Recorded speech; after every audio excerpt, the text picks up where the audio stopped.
Now the serpent was more crafty than any wild animal which Adonai God had made. He said to the woman, "Did God really say you are not to eat from any tree in the garden?" The woman answered the serpent, "We may eat from the fruit of the trees of the garden, but about the fruit of the tree in the middle of the garden God said, You are neither to eat from it nor touch it, or you will die." The serpent said to the woman, "It is not true that you will surely die, because God knows that on the day you eat from it your eyes will be opened, and you will be like God, knowing good and evil." When the woman saw that the tree was good for food, that it had a pleasing appearance, and that the tree was desirable for making one wise, she took some of its fruit and ate. She also gave some to her husband, who was with her, and he ate. Then the eyes of both of them were opened, and they realized that they were naked. So they sewed fig leaves together to make themselves loincloths.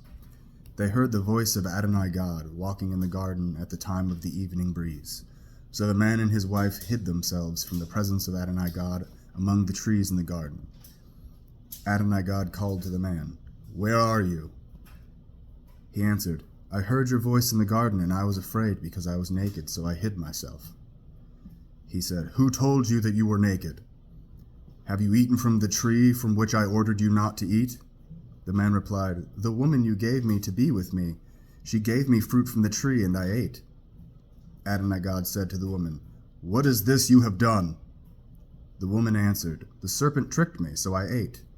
Adonai God said to the serpent, "Because you have done this, you are cursed more than all livestock and wild animals. You will crawl on your belly and eat dust as long as you live. I will put animosity between you and the woman, and between your descendant and her descendant. He will bruise your head, and you will bruise his heel." To the woman he said, I will greatly increase your pain in childbirth. You will bring forth children in pain. Your desire will be toward your husband, but he will rule over you. To Adam he said, "Because you listened to what your wife said and ate from the tree about which I gave you the order, you are not to eat from it. The ground is cursed on your account. You will work hard to eat from it as long as you live. It will produce thorns and thistles for you, and you will eat field plants. You will eat bread by the sweat of your forehead till you return to the ground. For you were taken from it, you are dust, and you will return to dust." The man called to his wife Havah, or Eve, because she was the mother of all living.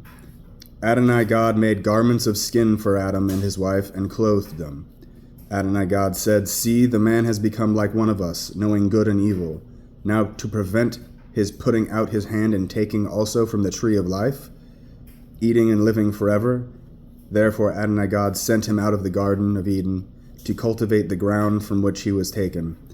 So he drove the man out, and he placed at the east of the Garden of Eden the cherubim and a flaming sword, which turned in every direction to guard the way of the tree of life.